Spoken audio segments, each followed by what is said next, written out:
بسم اللہ الرحمن الرحیم۔ السلام علیکم۔ اچھا، صبح میں ناشتے کے ٹائم پہ ہم ایک سٹوری کرتے ہیں ساتھ میں، تو ناشتے کا مزہ دوبالا ہو جاتا ہے اور بچے کچھ سیکھ بھی لیتے ہیں۔ تو آج کی جو سٹوری ہے وہ ہے بری خصلت عادت۔ عادل چوتھی کلاس میں پڑھتا تھا۔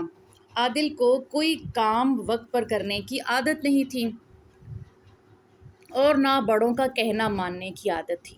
اسے کوئی بھی کام بتایا جاتا تو وہ فوراً منع کر دیتا۔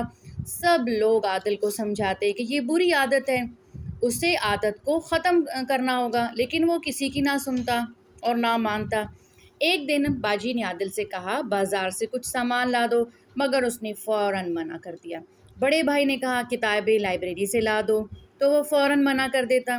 چھوٹی بہن نے کہا آؤ مل کر اسکول کا کام کریں، تو جواب دیا ابھی نہیں کروں گا۔ اس عادت کی وجہ سے سبھی لوگ بہت پریشان تھے۔ سالانہ امتحان نزدیک تھے، مگر مجال ہے کہ عادل نے کچھ بھی تیاری کی ہو۔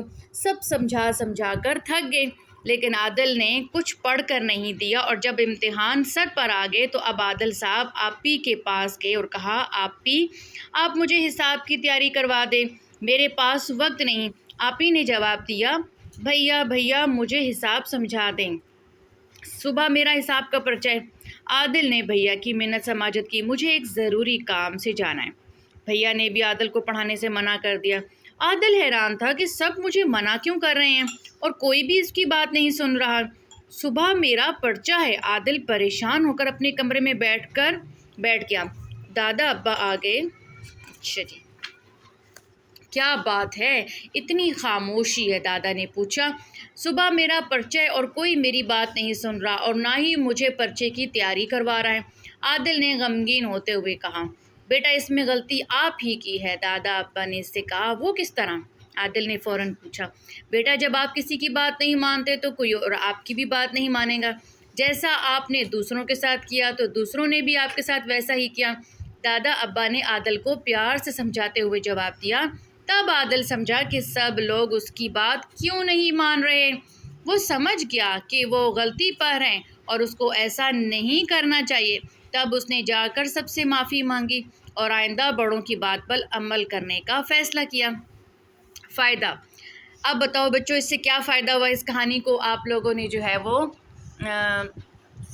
سن کے کیا فائدہ ہوا آپ کو؟ یعنی آپ کسی کی بات مانیں گے تو کوئی آپ کی بھی بات مانے گا۔ آپ بات مانتے ہیں حذیفہ؟ مانتے ہیں؟ چلیں ٹھیک ہے۔ تو فائدہ یہ ہے کہ جو بڑوں کی بات مانتے ہیں، دوسروں کے کام آتے ہیں، تو مشکل میں وقت میں سب کے سب اس کی مدد کرتے ہیں، کوئی بھی اس کی مدد سے پیچھے نہیں ہوتا۔ لیکن جو ایسا نہیں کرتے تو بعد میں انہیں بہت پریشانی اٹھانی پڑتی ہے۔ تو یہ ایسا ہی ہے کہ جیسا کرو گے ویسا بھرو گے۔ جب ہم کسی کی بات نہیں مانیں گے تو کوئی ہماری بھی نہیں مانے گا، تو جب ہم کسی کی بات مانیں گے نا تو سب ہماری بات مانیں گے۔ تو آج ہم نے یہ سبق سیکھا کہ ہمیں دوسروں کی بات ماننی چاہیے۔ اچھا جی، السلام علیکم۔